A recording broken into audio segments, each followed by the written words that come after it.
This is an example of a lyric poem. And a lyric poem expresses what?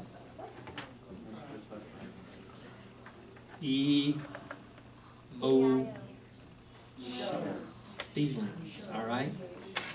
There's another kind of poem that feelings are involved, but it's more telling a story. What?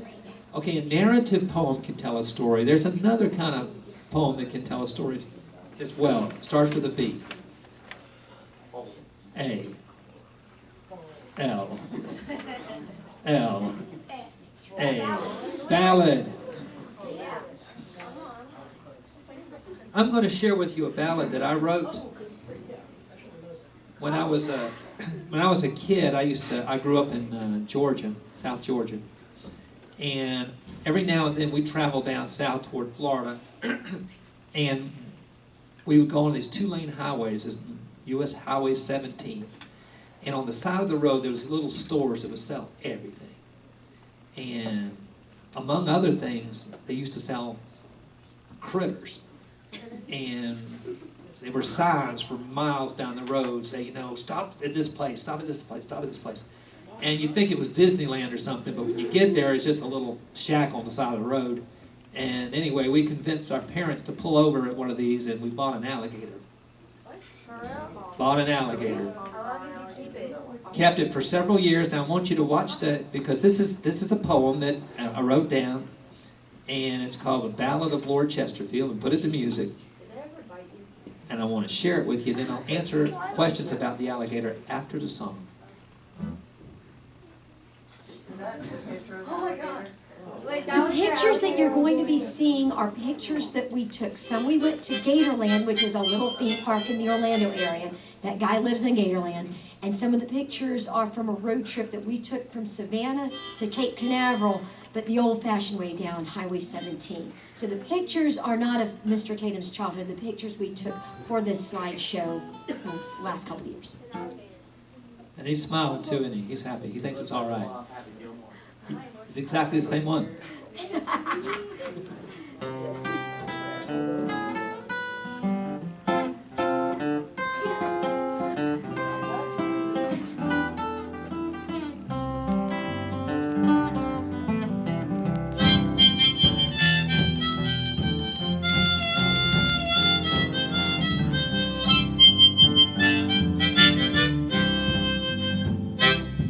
We were headed south in US 17. Sky was blue, trees were green. Muggiest day I think I... Okay, I'll answer questions about 3 questions about the gator, then I'm going to talk about the ballad. He did not bite me, fortunately. When we got him, he was really small. And so we kept him in a little box for a while, and then we moved him into an unfinished bomb shelter. Back in that time, the Soviet Union, or Russia, and the United States were in what was called the Cold War. And so the Soviets were making nuclear weapons, the United States was making nuclear weapons, and we were afraid there was going to be a nuclear war. And so people were digging holes in the ground so they could protect themselves from the nuclear war. Oh well.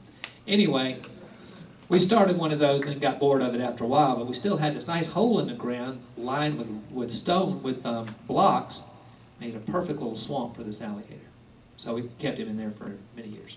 Could you like pet him and stuff? Well, I guess you could pet him. I mean, that's why I only have 4 fingers on this hand. Just kidding. I have to tell you this, the term pet alligator, that's a contradiction in terms. You can have a pet, you can have an alligator, but you can't have a pet alligator. But you did. Well, he was an alligator that was in our possession, but it's hard to say he's a pet. He was a pet, but he was also an alligator. Oh, him, but he wasn't your pet. You can't teach him tricks. You can't pet him. He's just there. You teach him tricks like how to eat fish, because he knows how to do that, and how to eat frogs, because he knows how to do that. What'd you name him? His name was Lord Chesterfield, and how that worked was when we were, this happened when I was a little kid, and we got this alligator, and we were driving back, and said, what are we going to call this little alligator? And we passed a motel. It was called the Lord Chesterfield Inn. And I think my sister said, why don't we call him Lord Chesterfield? And we said, yeah, that's a cool name.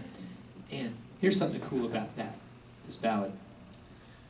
We wanted to make this little slideshow to go along with the song.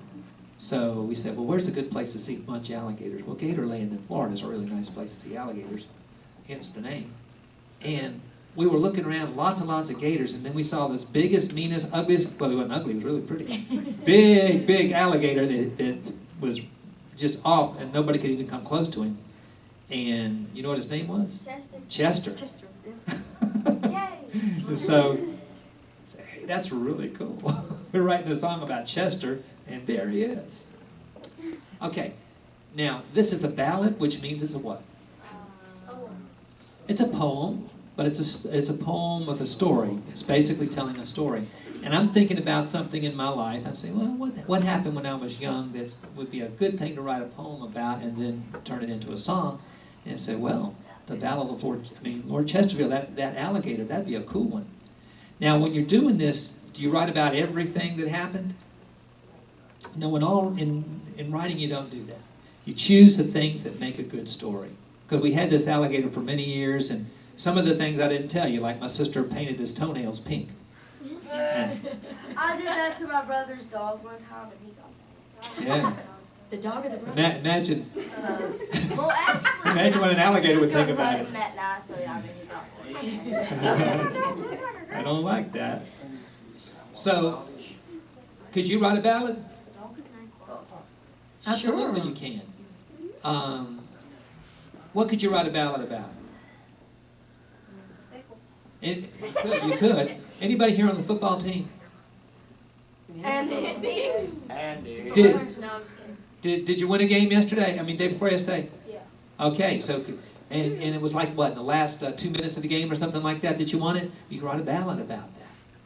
You don't tell everything, but you tell it in such a way that it keeps people's interest. Fourth quarter, last 2 minutes. Fourth quarter, last 2 minutes. The ballad of the Mighty Panthers, crushing the Harris, whatever they are.